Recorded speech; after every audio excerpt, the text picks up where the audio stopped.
I think there's sort of this drive to maybe try and go back to that type of housing that really does need to have more government involvement in it, because just condo developers aren't going to be incentivized to build those types of properties on their own. And so it's sort of, I guess, interesting to see maybe now that the federal and provincial government are really starting to ramp that up, especially as we have federal election coming up. That's a big topic, and it's something that they really want to show that they're on top of. And so I think now we're starting to see them sort of come out with these proposals and plans to do so. As you said, sort of removing the HST is a big one to incentivize developers to build more. Hello, and welcome to Sink or Swim, a weekly podcast brought to you by RentSync, where we take a deep dive into the PropTech, multifamily, and rental housing industry. In each episode, we uncover the technologies and strategies used to help overcome operational challenges and increase the value of your multifamily investments. So, let's get into our conversation today. Hey everyone, and welcome to another episode of Sink or Swim, the podcast where we navigate the currents of the rental housing industry. I'm your host, Giacomo Lattis, and my guest today is Clarrie Feinstein, one of our favorite business reporters from the Toronto Star. Clarrie, thanks so much for joining us today. We love your work, and I'm super excited to have this conversation today. Thanks so much for having me. Can't wait. So for those who maybe don't know, which I implore them to seek your work out, tell us a little bit about yourself, how you got started in business reporting or in journalism, and then maybe specifically in the real estate and housing market as well. Yeah, sure. So I'm a business reporter with Toronto Star, born and raised in Toronto, so I know the city very well. And I was first drawn to business reporting when I did a fellowship in New York City at Business Insider, where I covered the business of healthcare in the US. And I learned very quickly that our daily lives are really impacted by our financial institutions, by the economy, by corporate structures. And I really saw the immediate impact of how business affects us day to day in very significant ways. And, I also didn't have a business or economics background. So I found the beat very challenging, more challenging than other beats had been for me in the past. And I loved the challenge. And I loved getting to learn so much with every story that I was writing. And so when the position opened up to be a business reporter at Toronto Star, I sort of readily jumped on it and luckily got the job. So I've been at the Toronto Star now for 2 years. And then when it comes to real estate, I'm sort of more new to the beat. I sort of just started 6 months ago, but naturally I was already writing about real estate as a business reporter. And then kind of when our resident real estate reporter retired, they asked me to take on the beat, which I was very happy to do.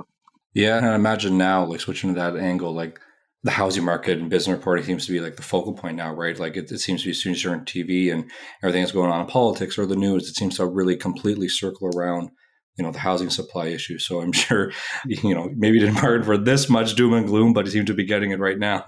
Yeah, exactly. I don't think I knew sort of maybe when I was starting to do some real estate reporting a couple of years ago that it would end up sort of being the behemoth that it is now, but it's top of mind for so many people. It's a huge issue in Canada, and it's one that really needs a lot of our attention. So I'm really happy that I'm able to report on it.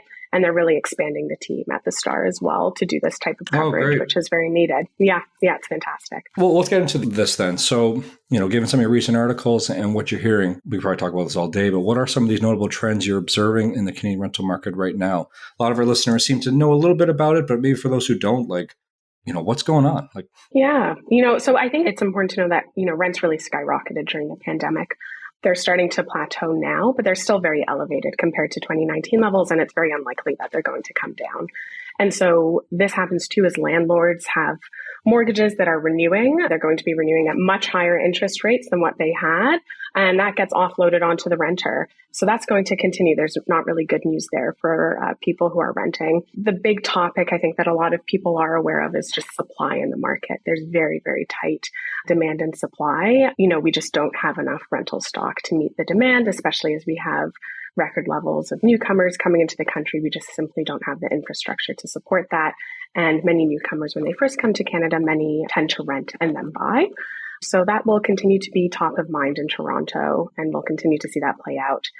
And, something that's interesting too, this sort of came from recent kind of Royal LePage report that I did back in December, but we're coming to a time when housing is very unaffordable for many people. This is a huge issue for first-time home buyers, and that will result in them having to rent for longer. And so that then puts further strain on the rental market, because then you have even less supply because there's less of that sort of upward mobility in housing.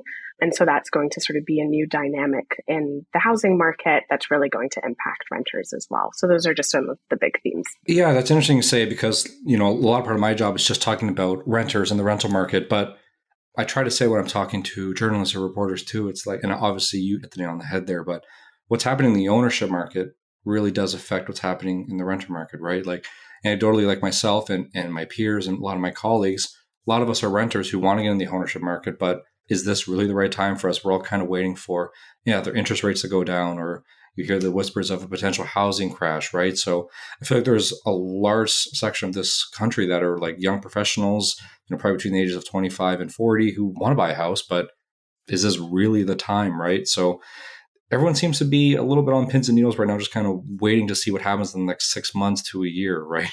Yes, that's right. And it's something too that people are kind of potentially waiting for interest rates to come down for the Bank of Canada to make that move. But there's also then this concern that as soon as they do that, prices will go back up again, right? So it's like, is now the good time to buy when maybe my interest rates will be elevated, but home prices are sort of plateaued or dropped sort of since that February 2022 peak? Is now the time, or do I need to wait for interest rates to drop and sort of gamble then with the potential of home prices going up? So it's a really tough time. As a lot of realtors say, you can never really time the market. You don't really know when things are going to happen and how it will impact, home prices and activity. So it's definitely a tough time if you're considering buying sort of in the next year or two, for sure. Yeah, you wrote an article a couple of weeks ago, I believe it was on the 5th or 6th, where, talking about like Toronto in 2023, home sales are, they reached a record low, right?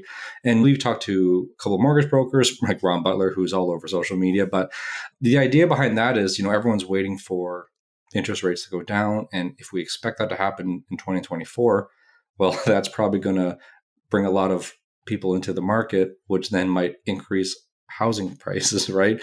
So I don't know how to time this. I don't know. I think people are not really sure exactly how to time this, right? If we wait for interest rates to go down, well, people seem to expect, well, that's just going to actually increase prices because there'll be more people who are looking to buy. Is that kind of what you're picking up too and what you're kind of hearing on the beat? Yeah, no, that's exactly it. I think it's something where that's just sort of the tricky dynamic that's playing out right now. Some experts say that because interest rates are still quite high, it's very unlikely they're going to go to the lows that we were seeing in the pandemic, right? The Bank of Canada's overnight lending rate was 0.25% for a prolonged period of time. People were getting mortgages of interest 1.5%, kind of unheard of. And they say that that's not going to happen again. And so people sort of, that feeding frenzy that we saw at the height of the pandemic, it's unlikely we'll reach those heights again. But then you kind of have the question of, well, now is this our new normal, that we have home prices here that are well over $1 million, sort of the average selling price. And then on top of that, we have interest rates. Even if it is 4.5%, you're dealing with a much more expensive mortgage than you were. So we're sort of just in a tricky new normal, and it's going to be interesting to see how it plays out. Yeah, I think that's just going to lead people to rent longer, right? Like even if the interest rates do come down a bit, it's still the housing affordability issue. It just doesn't work, right? I mean, there was this illusion that people used to grow up thinking that 30% of your income could go towards housing. And that's something I mention a lot to people too. Like when I say like, what are advice you have for renters? And my big advice is always to like, make sure you set your expectations properly, because if you're getting to the rental market for the first time, you might want to only spend 30% of your income towards housing, but when the average rent in Toronto is $2,600, $2,700, $2,800 a month, I don't know how that's feasible, right? So people are renting longer and people are looking for roommates longer. It's just interesting to see what happens, right? Yeah, exactly. I think there was sort of in like the RBC affordability index, they looked at it in Toronto. This might be more so for when it comes to mortgage costs or buying as opposed to rent. But yeah, sort of that 30%, which is the marker for affordability in Toronto. I mean, it's way out of whack. It's sort of, in the 80% range, so that really goes to show how far off course we are. Yeah. I'm curious if you've talked to developers at all, because the ones that I've talked to, like the big thing that happened recently was that the federal government removed HST for purpose-built rentals in a hopes that it will, increase the supply that we see in the market, because the purpose-built rental market has seen such a neglect for decades that even though recently we are actually starting new builds at an all-time high since the 70s. It's still so undersupplied. And developers that I've talked to, they did mention that removing the HST from this is going to be like a pretty good first step, but that's all it is a first step. A lot more has to happen in order to springboard more development. So have you heard anything about that, or have you talked to any developers about, what needs to be done or what the HST removal will do for them? Yeah, as you say, it's sort of a good first step in that direction. I think there's sort of all of these different factors at play economically. A big one is interest rates. When interest rates are so high, it costs more than to do the project. And so I think a lot of them are anxiously waiting for what happens there with interest rates like the rest of us in order to continue with new builds.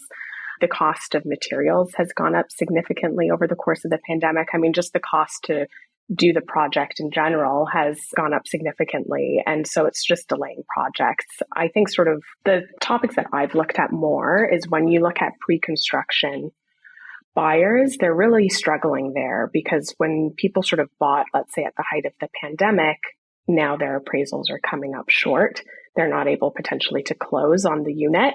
And when builders don't have people closing on their units, it's then difficult to get the project done. In condo towers, for example, you need, I think it's 75 to 80% of those units are pre-sold. And that's what funds the project. When, potentially dozens of units are unable to close, developers are going to have a big problem. I haven't spoken to specific developers about this yet, but people have said sort of the thing to be watching out for this year are sort of the mid to small size developers that are really going to be struggling, and then which are the big developers that come in and sort of take them over. So I think that's sort of a big trend to be looking out for this year. Yeah, I think it was this week, right? You wrote an article or posted one about just the bankruptcy uptick that we're seeing, right? Or that's what kind of some experts are seeing. It's just, this is unfortunately reality, right? And it's hard because you just see numbers or stats or you read a news article about it and you realize these are like people's lives. And these are people's, they put all their hopes into something, then they realize that they can't afford it. And it's different when you actually start talking to people, right? This is actually not just, it's so easy to hear, oh, it went up 9%, things went up 12%, interest rates are this, but it's like, well, no, these are families, these are people's lives that are really affected by this. And I'm sure you've talked to people too, and I'm sure you see that, I don't know, the mood of the country is just a little off right now, I would say. And I think a lot of it comes from the housing issue we're seeing. Yeah, no, exactly. I mean, I think sometimes, when I tell people I'm a real estate reporter, they think it's a little dry, a little bit boring, but I have to remind them that it's a very emotional issue. It's one of the things where if you're buying a house, it's one of the biggest purchases you'll make in your life. And when you have to rent, it's what keeps a roof over your head. It's fundamentally of great importance. And when we are in a city like Toronto that is so unaffordable, it takes a huge emotional toll on people. It can really start to dictate what people think their life is going to look like. And I think it's really important to remind ourselves of that fact. And as a lot of housing advocates tell me, housing isn't a commodity, it's a human right. And it's really important that we remember that, because right now we're sort of in a system that's very much of the mindset where it is a commodity and it's a privilege to have housing, which is maybe a mindset that needs to start shifting. Like what you hear so far? Make sure you never miss an episode by clicking the subscribe button now. This podcast is made possible by listeners like you. Thank you for your support. Now let's get back to the show. Yeah, that's a good point. And I think that kind of segues well towards like non-permanent residents or international students now. That I saw a recent article where they said about a third of international students don't plan on staying in Canada past their studies because it's just become a little bit unaffordable, right? They come here hoping that they can get a great education and maybe pursue a career here. But when they see the cost of housing, even what a rental is, right? It's just not feasible for them anymore, right? And I guess what maybe the scary thing that comes from that is does it change the reputation of the country when, internationally, it's not really a destination as much as it was anymore for people to come in and pursue education and pursue a life, really. Like, my name's Giacomo, right? I'm a family of immigrants who came here to start a better life. But now when you see that so many are saying that, well, this isn't a place to stay anymore with the cost of housing, it's kind of scary. It kind of wonders what the reputation of Canada will be if this kind of persists to the outside world. Yeah, I agree. It's sort of one of the countries where if you come here, you could potentially have a great life for yourself. I'm also a first generation Canadian. My parents immigrated here in the 90s, and that was sort of the basis for why they decided to move. And, 2 years after moving, they were able to buy a home in the annex when prices were much, much, much, much less, over a decent chunk of time, but they were able to pay off their mortgage. And it's just, that is out of reach for any not even young person now, but anyone, I would say, sort of middle-aged and younger. And it's just really unfortunate that that is now the landscape of Canada. And as you say, sort of when students come here to study and they want to be an active part of Canadian society, that even if you have a good job, you still won't be able to buy a home, is crushing for many people, and is definitely the reason for why people are, if not leaving Canada, then definitely leaving Toronto. And that was a piece I sort of wrote about this last fall, was just sort of the state of students right now and how they feel about once they graduate, because many say that they're going to leave the city because of affordability reasons, which is huge because we used to see migration based off of jobs and job opportunity. That's the reason why so many people come to Toronto, which is still definitely the case. And so we don't want to say that people are just sort of fleeing Toronto. That's not really what's happening, but we're seeing greater numbers. Drive around the city, right? Drive around the city and you'll see people are still there. Yeah, very much a vibrant city, but it's just sort of interesting to see now maybe what's motivating people to move. Yeah, we're seeing that too, because, we post our demand reports and our rent reports, and it shows that like what's really happening in this country is that even interprovincial migration, right? People, we talk about international students or any international people coming to the country and how that affects the dynamics. But even amongst Canadians, right? Tens of thousands of people between the ages of 25 and 35 left Ontario in the last 18 months or so.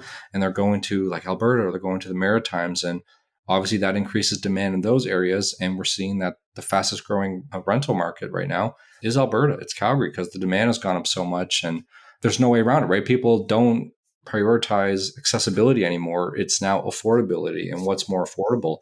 I believe the average rent right now in Canada is just shy of $2,200, but in Calgary, it's like $400 to $500 less. And that adds up. So we're seeing that interprovincial migration go that way. And I believe, we used to always see these ads all around for people, or Calgary promoting people coming there, right? Come to Calgary, come to Alberta. And I feel like that's kind of slowed down a little bit, where they're starting to get such an influx of people now that the demand has become so high. I'm sure you've heard people leave this province to go to other areas, right? And obviously that affects the supply issues there. Yeah, exactly. I mean, that's the thing, is sort of once the urban centers become too expensive and people start to move out, then it makes those other areas more expensive, and it sort of jacks up the cost in other parts. And, you sort of start to see that even in Toronto. What people were saying is, well, now we see a huge increase in prices just generally all over the GTA. So now when people are like, oh, well, I'm thinking potentially of moving to Ajax or, Pickering, or maybe what used to be more affordable with Brampton, those are really expensive markets now. And that sort of makes the affordability issue even harder. It all sounds very bleak, and there's definitely pockets where people can still buy housing, but I think it just goes to show how it's spreading even more, for sure. Well, what's interesting too is how this has kind of affected the short-term rental market as well, because in search for more supply, they're now maybe adding some limits to people having these short-term rentals, right? Have you heard anything about that, about what's going on with allowing Airbnbs or Verbos, or just the short-term rental market in general? Yeah, so this isn't, I will preface this, not a huge part of my coverage, but there was a big announcement sort of late last year that there was going to be a new tax measure implemented to sort of take away incentives for people leasing short-term properties. So it would make it then less lucrative for people who list homes on platforms like Airbnb and Virgo. So the measure just came into effect January 1st. So it's very recent, but it basically implies that hosts can no longer claim expenses, against the income that they make from their rentals. But this will only apply to property owners in areas that prohibit short-term rentals, or those who are not compliant with the local laws. So it's not across the board.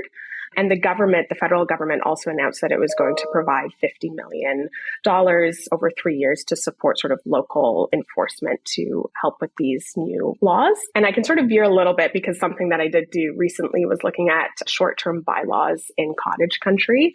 It was sort of a big interest. People love sort of knowing what's going on in cottage country. It's a big part of Ontario and just sort of Canadian culture.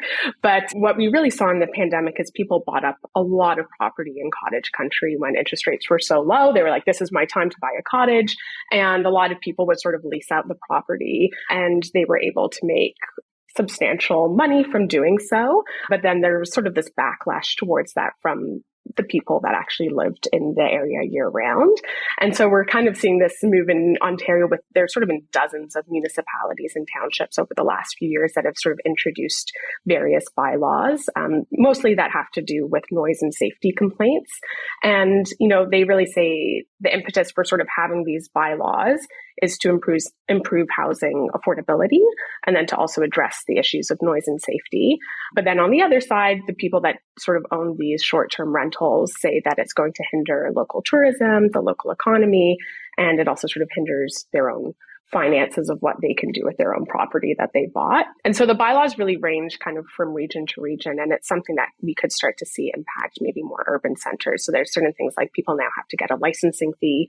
They need safety inspections. There's a limit on the number of visitors. A huge issue that was happening is people were having sort of their bachelor or bachelorette parties having 20 people in a home when really they could only have 5. No. Sort of. People are doing that? No. Apparently so. Wow. And one that was like sort of this really big contentious issue was having adequate parking because of that. And then sort of just rules around noise and safety. And then sort of that if any bylaws are broken, there's kind of these hefty fines or a pretty significant sort of demerit point system that's used. So really interesting to kind of see how it's playing out in townships and municipalities not that far away from Toronto, Prince Edward County, parts of Muskoka, areas we know pretty well. And it will be interesting to see maybe how that could impact urban centers too.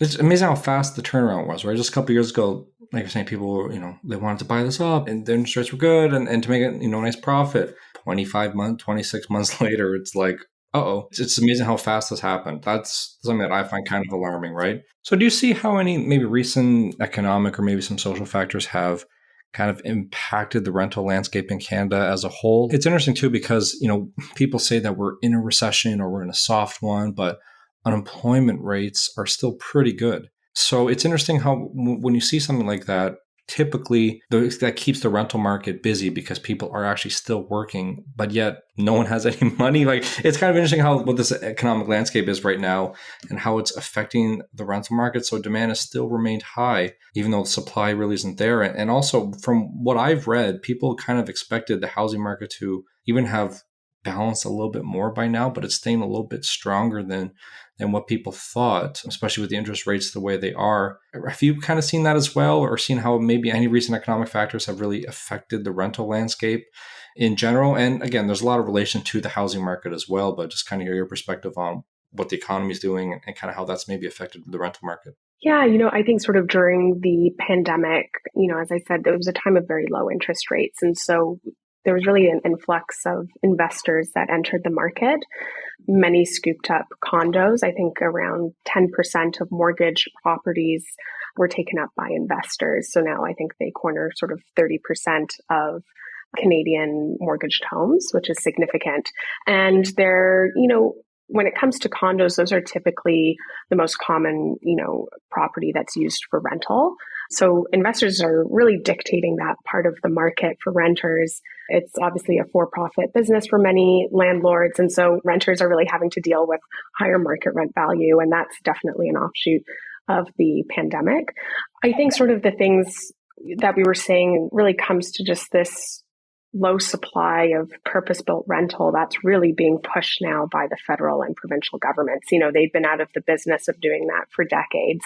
There were sort of these big monetary cuts to their budgets sort of in the 80s and 90s, and they sort of left that to for-profit companies where they kind of privatized the sector. And that's really dictated the types of units that get built, especially in Toronto. We see sort of this influx of condos being built, but maybe not that sort of mid-rise density that people really advocate for, where you sort of have more spacious living accommodations. And you still see some of those buildings in Toronto, that were done in the 60s and 70s that are rent controlled and people have a more spacious apartment and you can actually have raise a family in those units. And I think there's sort of this drive to maybe try and go back to that type of housing that really does need to have more government involvement in it, because just condo developers aren't going to be incentivized to build those types of properties on their own.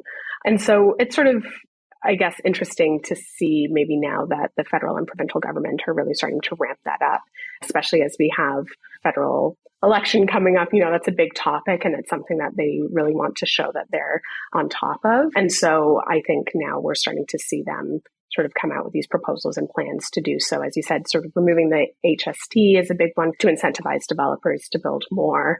But it's definitely an interesting time, I guess, when it comes to, I guess, your question here just on households and how they're doing financially.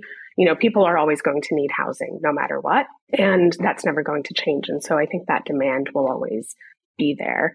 I guess what makes it difficult is just how do we get enough supply to them? And that's something that just takes many, many years to do. So it's a big question. Yeah. And, we mentioned this throughout the chat, but how it seems a little doom and gloom. But I think some of the positive side that comes from this, and it comes from people like you getting these articles in front of people and reading about what people are actually saying. And it comes from the rent reports that actually say what people are paying, is that it seems to be getting to the minds of policymakers and the government that this is actually becoming something that they're, maybe because the election's coming up, but this is something that has affected them and they are addressing.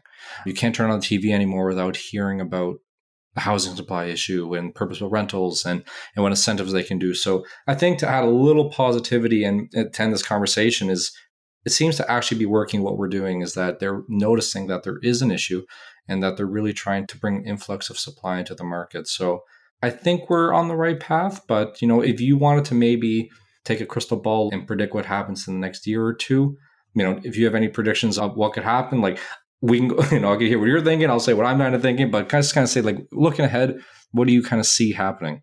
I think, as you say, it's good to have some positivity. And I'll sort of note that there have been sort of these tenant advocacy groups, and there are sort of renters who are demanding sort of better conditions in their buildings and to have sort of rent control in their buildings. And so there's really people sort of on the ground doing the work to get sort of better living conditions for themselves. And that's really important and a very positive thing to recognize. Maybe unfortunate that it has to sort of go to those levels of people having to sort of fight for what should sort of be their basic right. But it's important to know that there is a lot of advocacy and work happening there.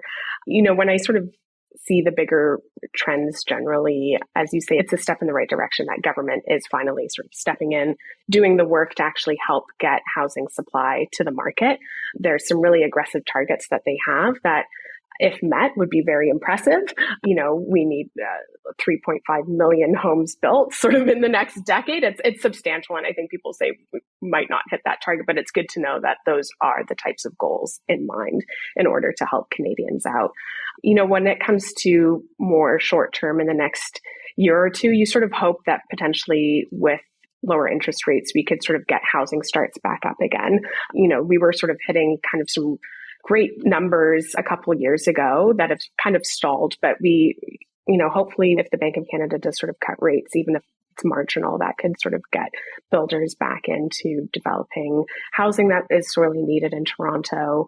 And I think something that's really important to note is, as people say, the last thing people want to do when it comes to housing is default on their mortgage payments. The last thing they want to do is sell their property. And so it's really important to note that people can work with their financial institutions to ensure that that doesn't happen. Something to be watching out for is the rise in defaults, is the rise in power of sales, because there are simply people that will not be able to afford these higher mortgages. It's a very sad reality, but the vast majority will be able to. And it's important to know that you don't want to lose your home, and the bank doesn't want that either, right? So they want you to keep your mortgage. And so they will work with you to try and figure something out. So I think it's important. Sometimes there can be a lot of fear of what could happen when it comes to housing. And it's important to know that there's a lot of precaution and there's a big safety net there to help people. I think really the only thing that we really have to look out for is if there is a pretty impactful recession and there is massive layoffs or job loss, that I think is a time to be really concerned. But a lot of economists don't see us veering into that this year, which is great, which is good news. And it's true. Like the last thing people will give up on is their home. Right? Yes. Right? It's always like they'll make changes no matter what, just to keep that. Just to keep it. Exactly. And there's sort of various ways you can do that. You can sort of extend your amortization. You can make your payments more affordable. So there's all of these methods to do it. And people would rather sort of be a little bit more delayed with credit card payments or car payments, which is unfortunate that those are the choices that are being made. But it's just important to know housing is always kind of the last one. Right. Well, Clarrie, if people are interested, what's the best way for people to follow you so they don't miss an article and kind of keep up to date with what you're working on? So I will say I'm not very active on social media. Twitter has become a bit of a difficult place for journalists, but I occasionally do sort of, as I'm sure people are aware. So I do occasionally retweet my articles and colleagues' articles on housing. So people can just find me on Twitter by just typing in my name, Clarrie Feinstein. I believe I'm the only one with that name on Twitter. And then you can just also find my work on my author page on the Toronto Star's website. Well, I encourage all our listeners to do it. As mentioned, we really admire your work, and truly we look forward to what's to come, because a lot of stuff that we pick up in the industry comes from you. So truly, thank you once again for joining me today. It's really happy to just talk to you and pick your brain on the industry. Well, thank you so much. And thank you for the very thoughtful questions and discussion. It's been You got it. Well, thank you all for listening. Make sure to rate, review, and subscribe to the podcast wherever you listen. Until next time. You've reached the end of another episode of Sink or Swim. Make sure to visit us at rensync.com/podcast to access show notes, key takeaways, and where you can sign up to our newsletter to receive free bonus content. If you found value in this show, please also remember to rate, review, and subscribe. Don't forget to join us next week for another episode. Thanks for listening.